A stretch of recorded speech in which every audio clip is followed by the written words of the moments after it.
Why is it that when we look at Africa, it affects us so? Are we perhaps fascinated by its darkness? Perhaps it's because Africa has a poetry that we can recognize. Poetry that reflects the intense beauty of her violence.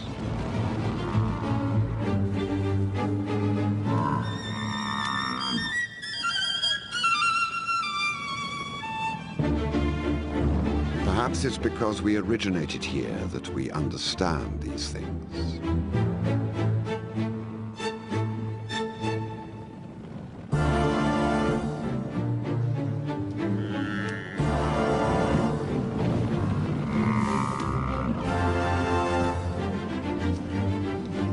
Yes, and we know each other. We have agreed to meet like this before, once and once again.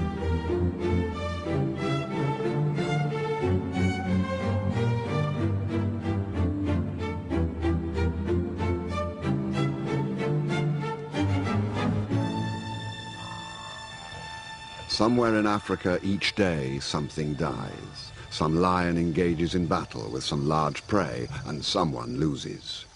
It is the lifeblood of what makes this place survive. Nature's paradox. In the northern reaches of Botswana, there is a behavior emerging that could be new or an echo from the past.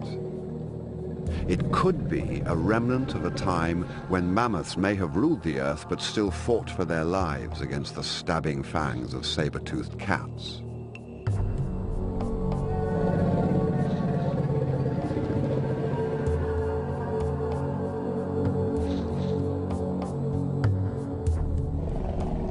Today, the battle is flaring up again.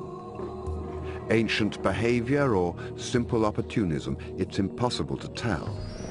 But these two rivals are like two unstoppable forces of nature careering through the universe towards the inevitable collision.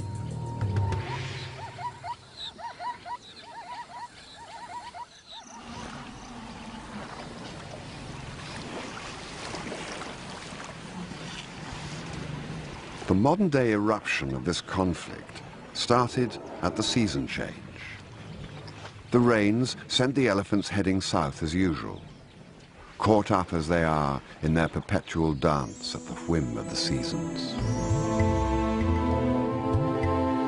These are some of the greatest herds that move across some of Africa's largest wildernesses.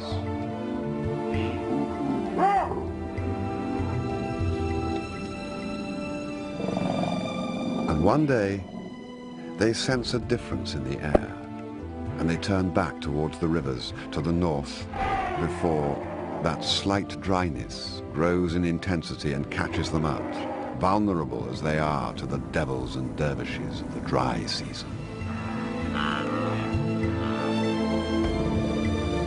And they run as if they could escape their destiny. But it is Africa that pulls those strings as they set their sights on the first of the series of waterholes ahead.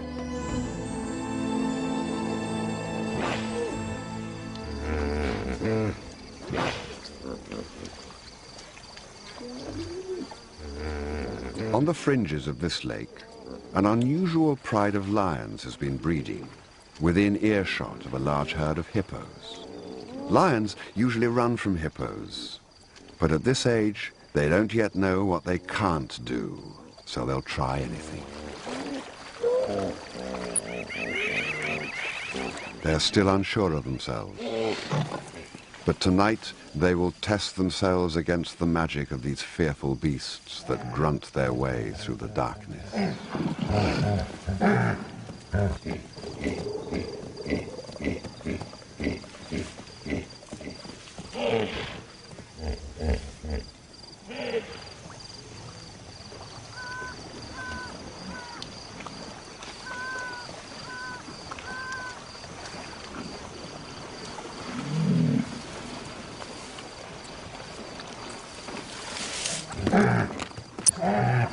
Their behavior is bold and dangerous.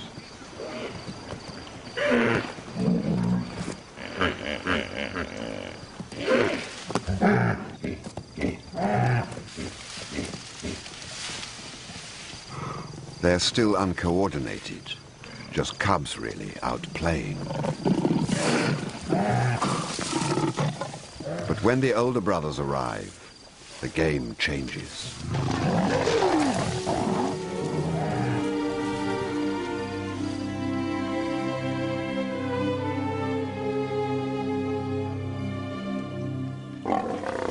And right here is how it probably all started. This grand adventure, this change within them that set these lions on a course to a different destiny.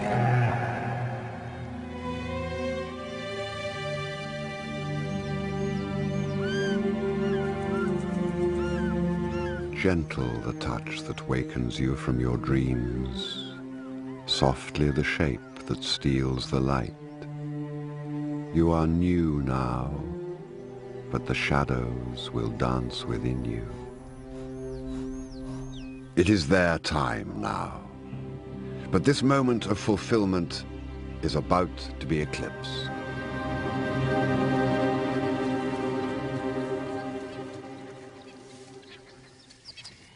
Their fathers have heard the cubs' first success and can sense a change. That first smell of rebellion that will lead to an interest in mating. It won't be tolerated. It can't be tolerated.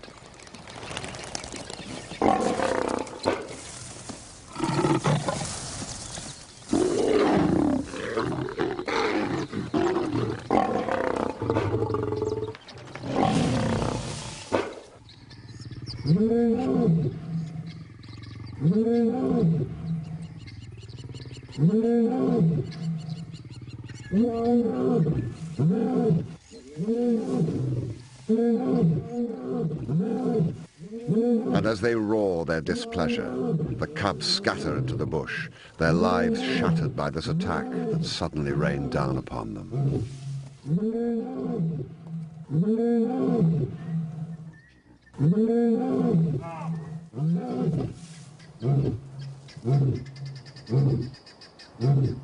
Confused and scared, they set off. Every lion cub goes through exactly the same traumatic process at this age. Their choice is now simple: leave or confront the teeth and claws of their own fathers.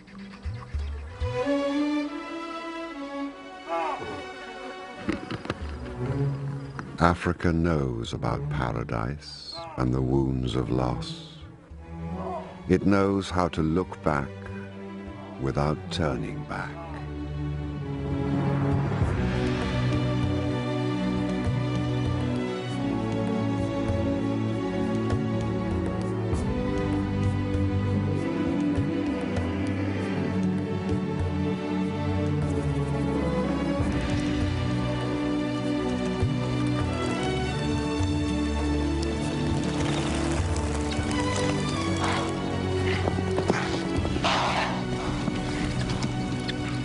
Today, as you look at the sun and the moon, see them as the ones who know that a hungry belly is a wild thing. Strands of connectivity run through Africa, linking waterholes, elephants, and the patient waiting of lions. They appear one day following a herd of buffalo. The similarities to hippo have not gone unnoticed.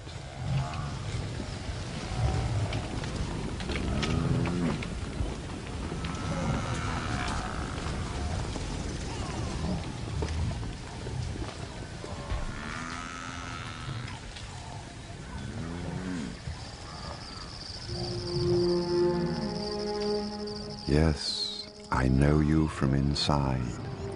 Different, but the same. We have agreed to meet like this before. It's their chance, one of their last. A test how well they have learned their lessons.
Their mother's shadows have faded, and they stand naked under the moon.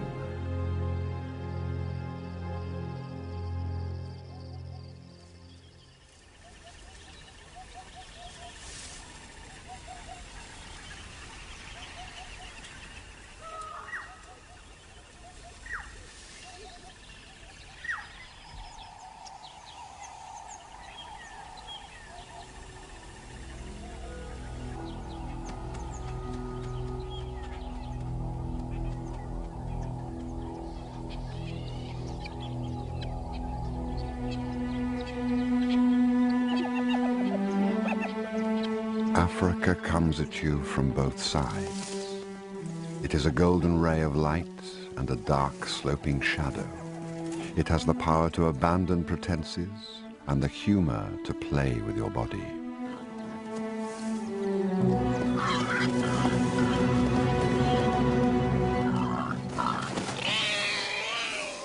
Did no one tell you that you belong to the hungry belly?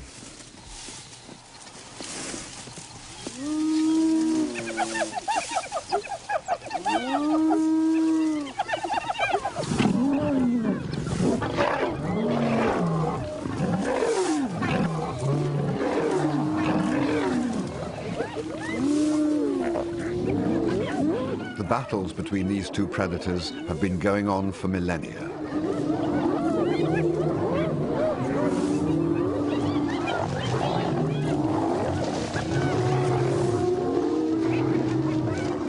The fractured group of lions is swamped because of their weakness as a working unit, and the hyenas have sensed something of their lack of confidence.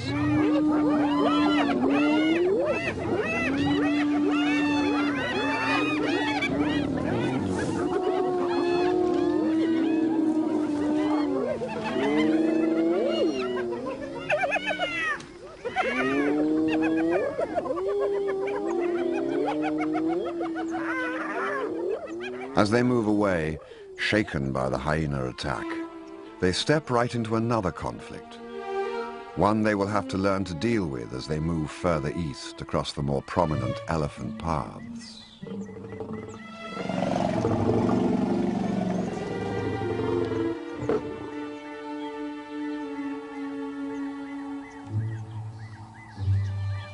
Right now, the young nomadic group could break up and scatter into the wind as lost individuals. But the large lioness, who so often takes the lead, starts to greet and reassure the others. As she does so, she fixes the group together in a social bond, and they become one. At last, a pride of lions. But one day, through the haze of failure in this desolate landscape, the large lioness sees signs. The tracks of which gods are those walking inside me? Are they from the fire or the flood? Are they the ones who wait for me? And is this my map of blood? Is this my destiny?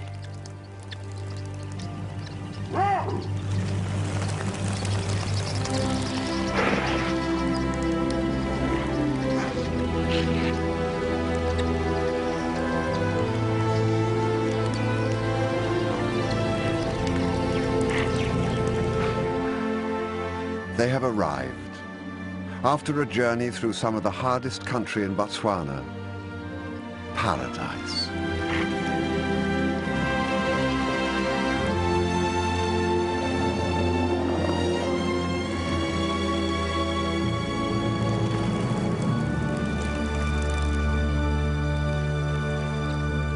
And this time, they don't seem to care if their arrival sends shockwaves around them. This time, perhaps, they have come too far to give up.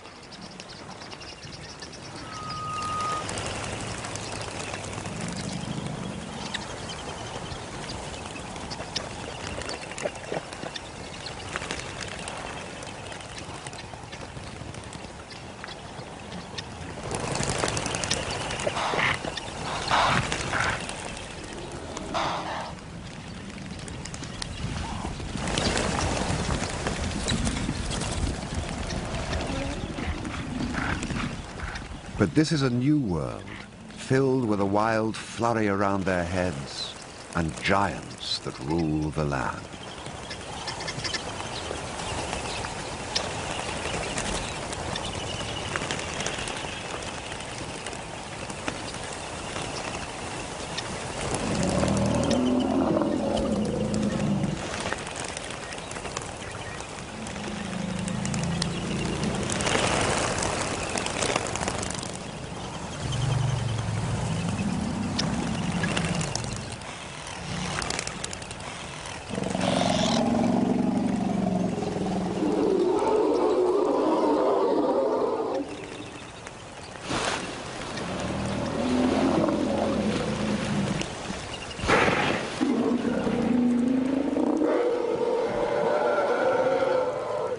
But as they infiltrate the space around the water and calm returns, the real opportunities emerge in front of them, the real value of being masters of this waterhole.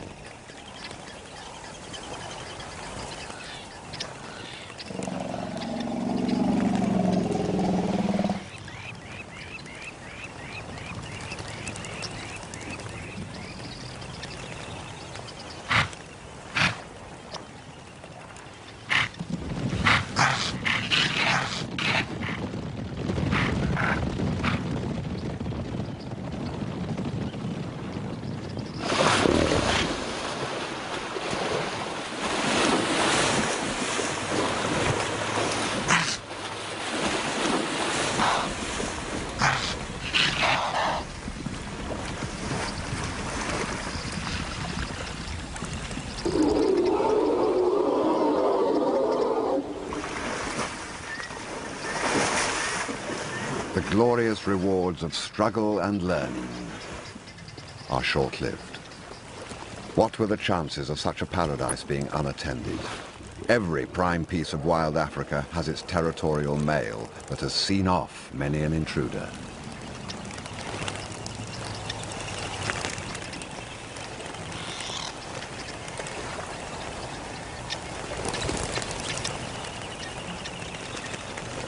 He has fought hard for possession and struts the confidence of old victories.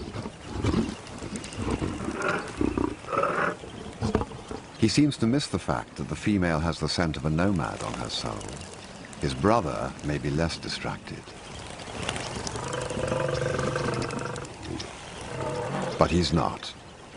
These males rule together, like most across Africa, in pairs, so that their roars can confuse and their claws can slash together in their defense. But between these two, there is an uneasy alliance, and she senses it. Driven by hunger and the flush of success, she tries to slip in unnoticed. It is a reckless move.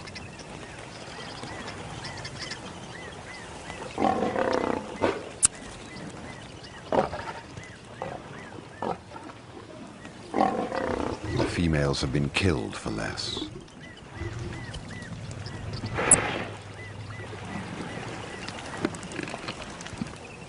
And it is only as the meat settles in their bellies that they notice that the nomads are not of their own pride of females. Their lionesses moved south to have cubs a few weeks before, leaving the waterhole vacant for the moment, and their males without huntresses.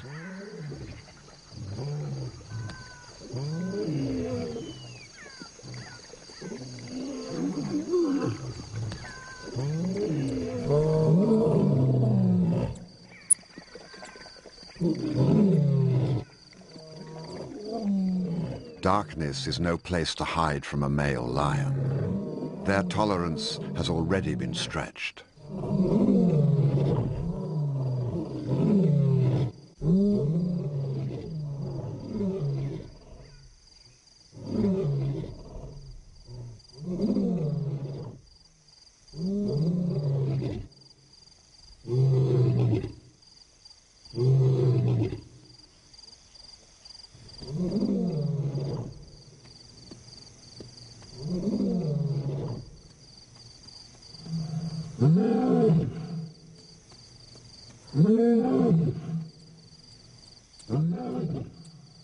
It's now or never.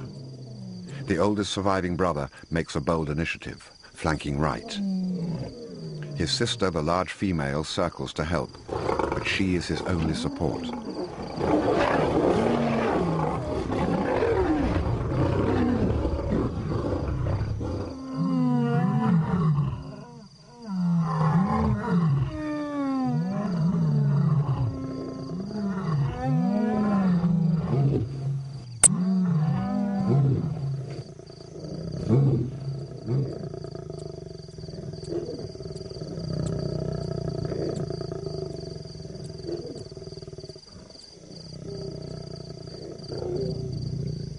She is isolated and helpless.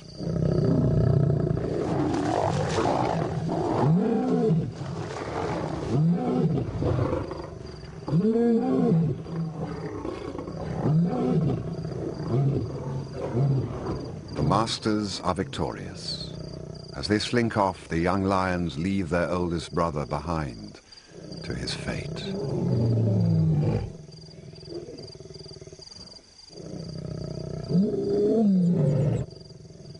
He is never seen again after this night. Another casualty of Africa's indifference.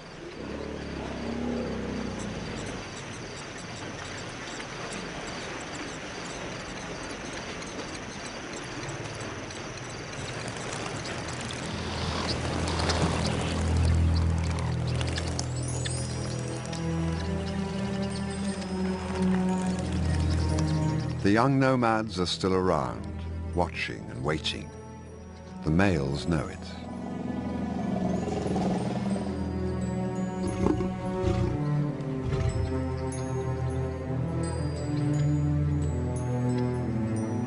The old bulls look down at these stubborn cats and test their will.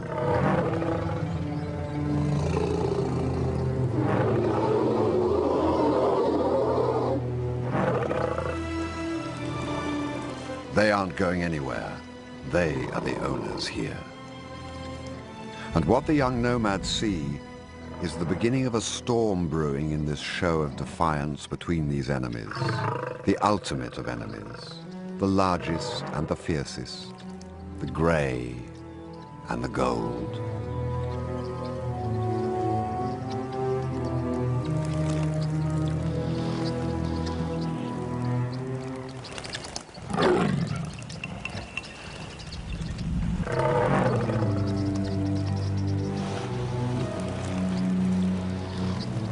They say that behind every mirror there is a reflection of another face.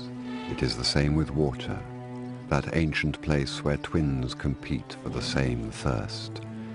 They say it is a place where grey and gold meet, and that it knows the shape of hunger, but it really only knows its own color: red.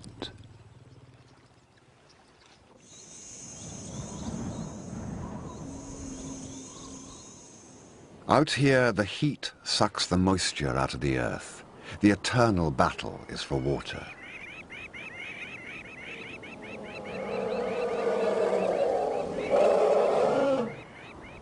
The body cries out for life.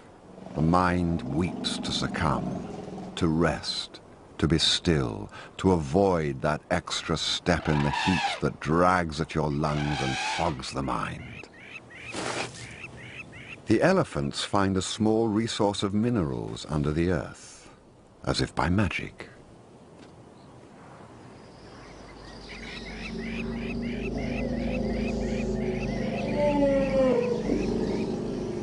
Salts and minerals may not help their thirsts, but it will boost their energy, a last precious find that will sustain them until nightfall and relief, fickle as that African night can be.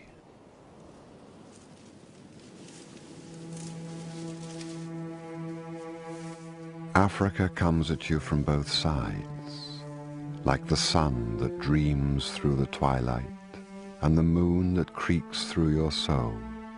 It has two faces, one you see and one you must find. If you find the joyful look, you have looked well. The nomads have stayed, and the males have left their mark on these new females. And with the birth of their cubs, the nomads, those wanderers who crossed the wilderness and lost so much, go through yet another transition. They have become a pride of lions.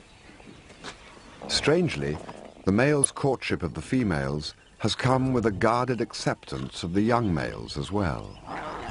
For now, it's unusual, perhaps unique to this isolated waterhole.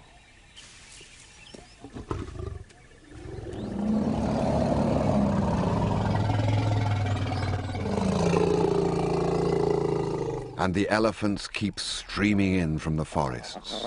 Each day the sun gets hotter and hotter, and the numbers at the waterhole swell all the time. The new cubs take it all for granted. They know nothing different. From birth they have dazzled and played in amongst the legs of giants, an echo of what their mothers grew up with in the land of the hippos. The familiarity takes seed and starts to grow.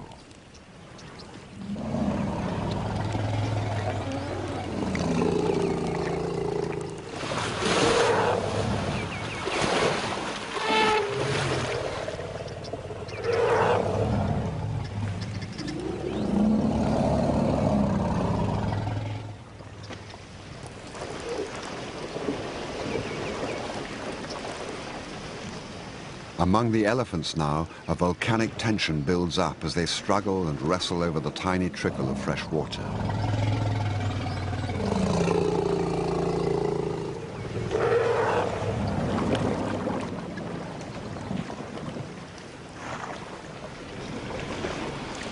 The fighting is inevitable. So many bull elephants, so little water, so much potential aggression. Africa, the puppeteer, is at work again.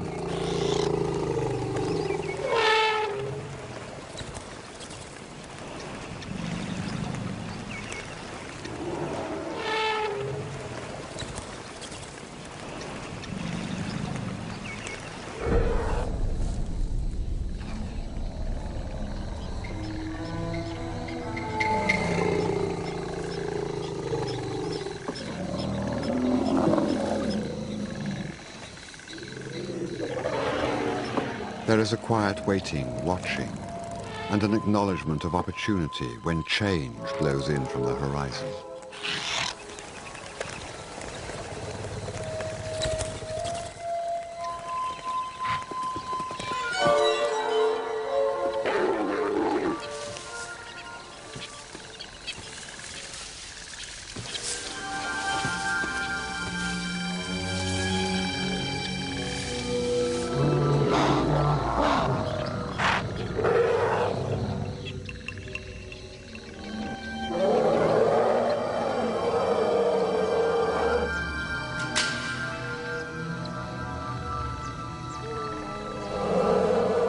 Exhausted by a long life and a short supply of water, an elephant collapses under the force of a 6-ton body blow.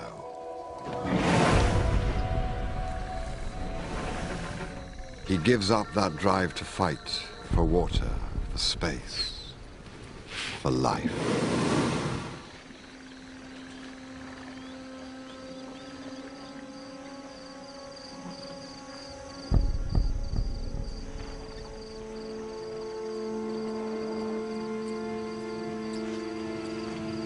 Immediately, calm descends, the sort of calm that comes when the wind drops and the waves stop crashing.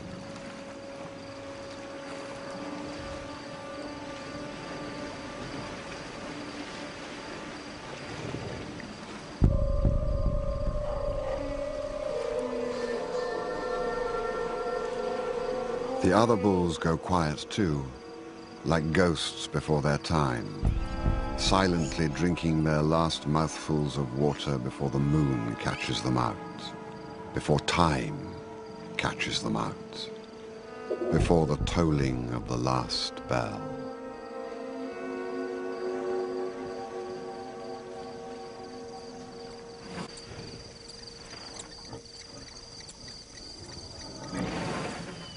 The horrors we feel simply the currency of the night here, as it was, as it is now, and as it ever will be.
Africa is the wild tongue. It knows the horrors of the last breath, and when a shining light goes out, when darkness descends at midday, and nothing is ever the same as it was before.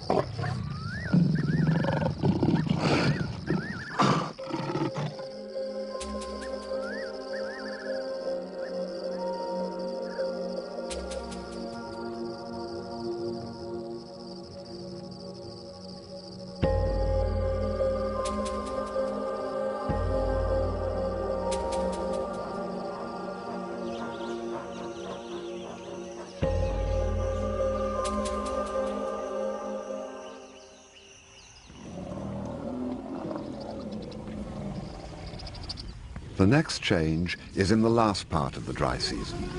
Breeding herds of females and calves have made it to the next water. It is the only water for 70 miles in any direction. But this is a special waterhole, and their arrival is eagerly awaited.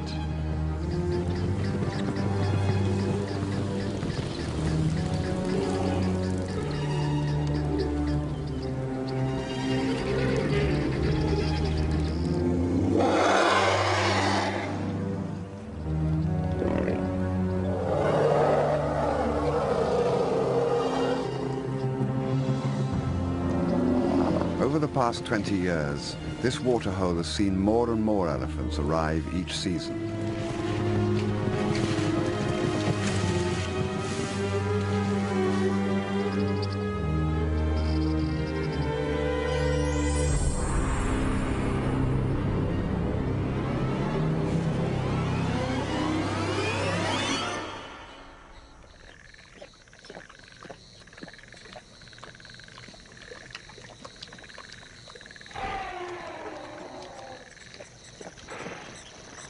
But these herds are also captive to their own thirsts.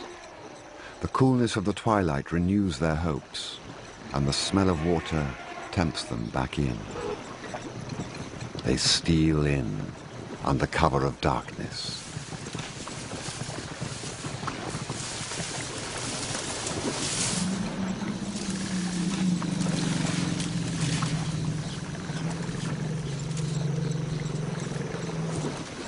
But the elephants make a fatal mistake, the mistake of underestimating your enemy.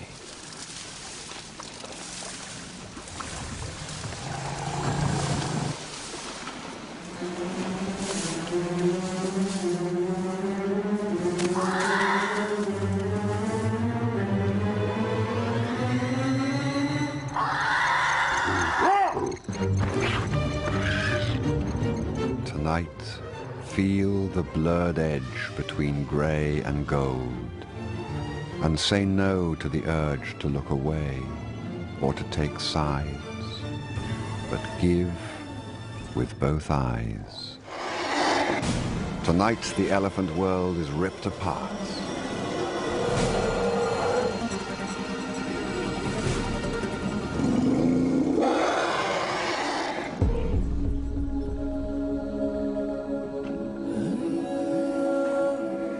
Over the next few weeks, they attack herd after herd. In the dark, the mothers have only one instinct, to look after their youngest and hope that the older calves can fend for themselves. Many can't.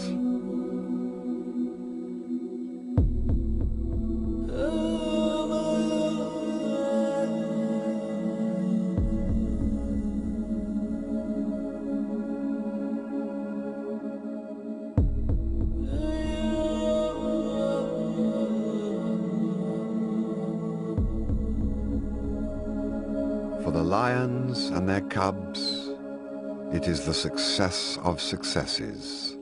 A few months ago, they were wandering nomads.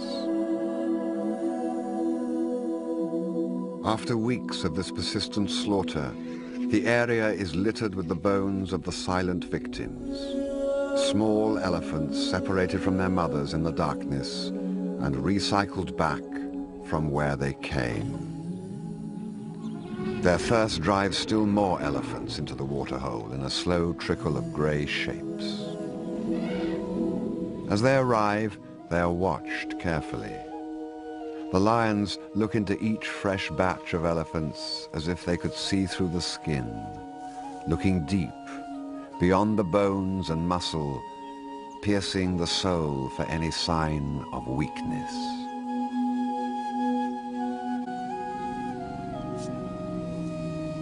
And what they smell must be an assault on their senses. The silence shouts out the horror of those nights.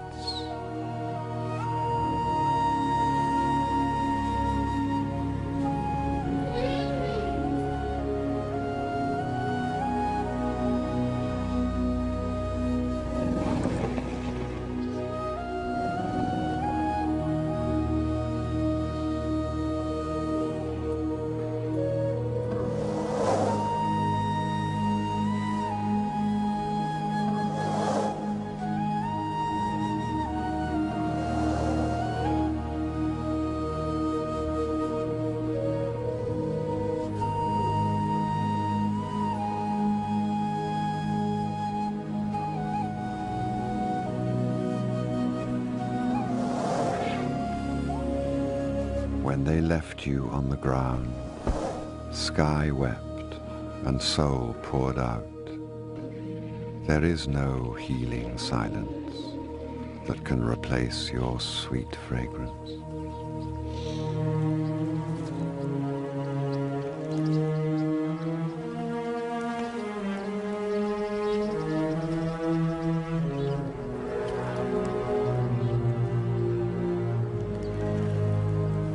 But they must drink at all costs. It's the last of it, and the bitter smell of bones discarded and scattered around their feet enrages them.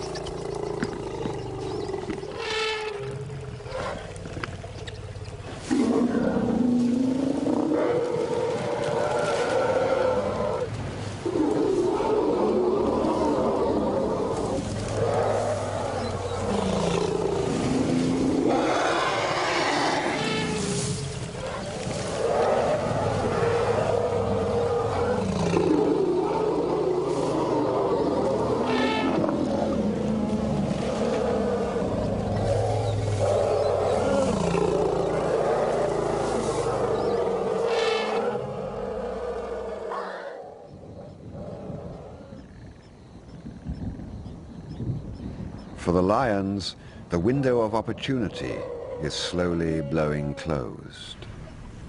The distant rumble beats its music clearly. The elephant hunting time is nearly over. When the rains come, the balance will shift again.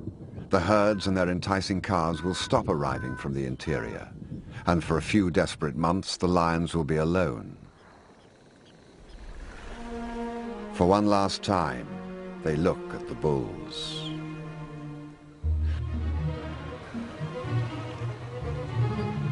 The large lioness readies herself as one of these 6-ton bulls ghosts below her.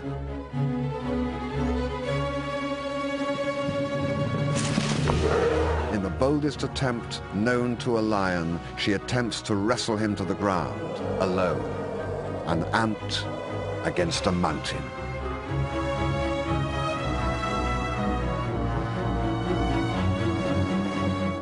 He barely notices, but her attempt is a sign of infinite possibilities for the future. Will they all start killing bulls one day?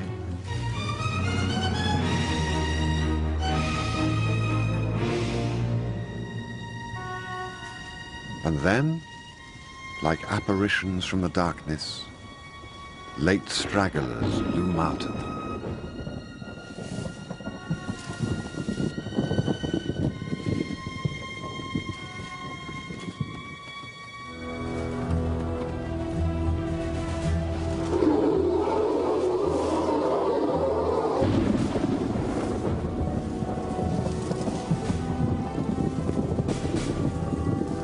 One is an adult female left behind by her herd.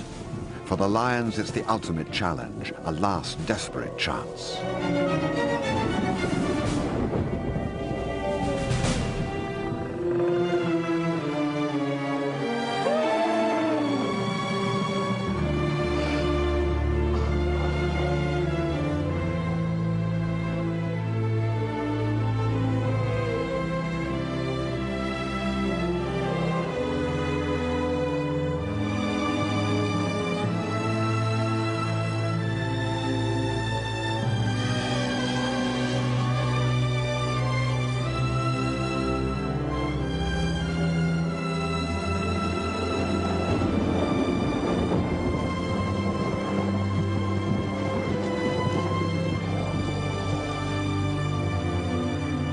Death begins in the eyes as all hope drains out and fate is accepted.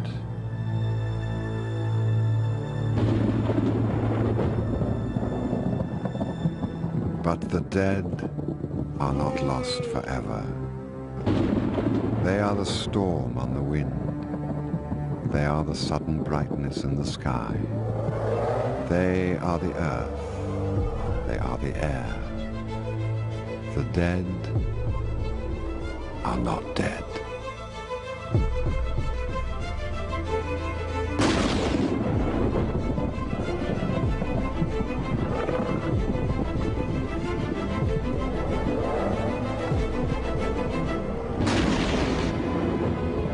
Our escape is one of the miracles of the African night, where that great dispassionate eye smiles on some from time to time.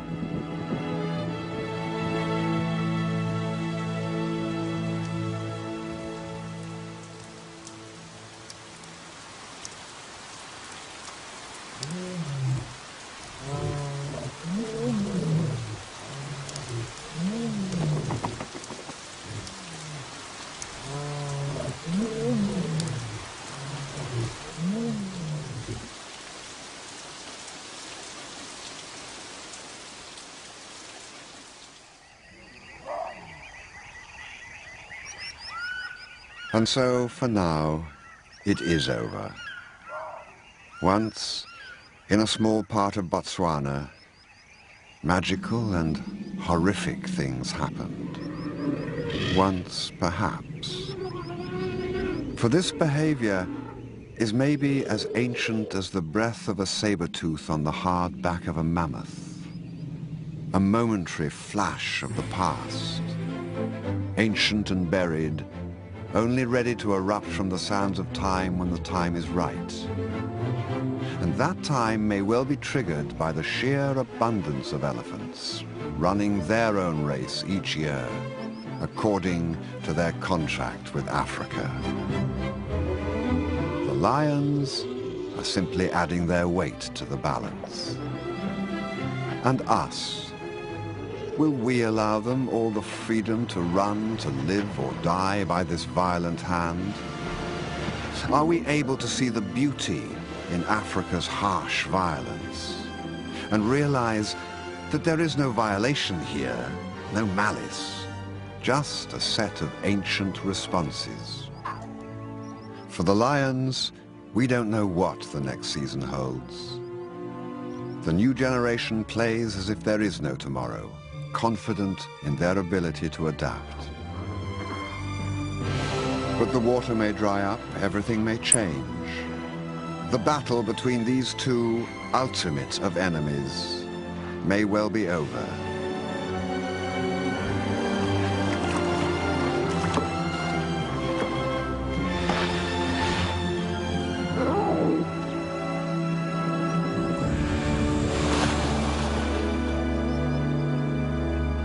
And yet, if we share their confidence in the future, we'll understand the thread between these two protagonists, the thread that connects their destinies. And this will go on forever.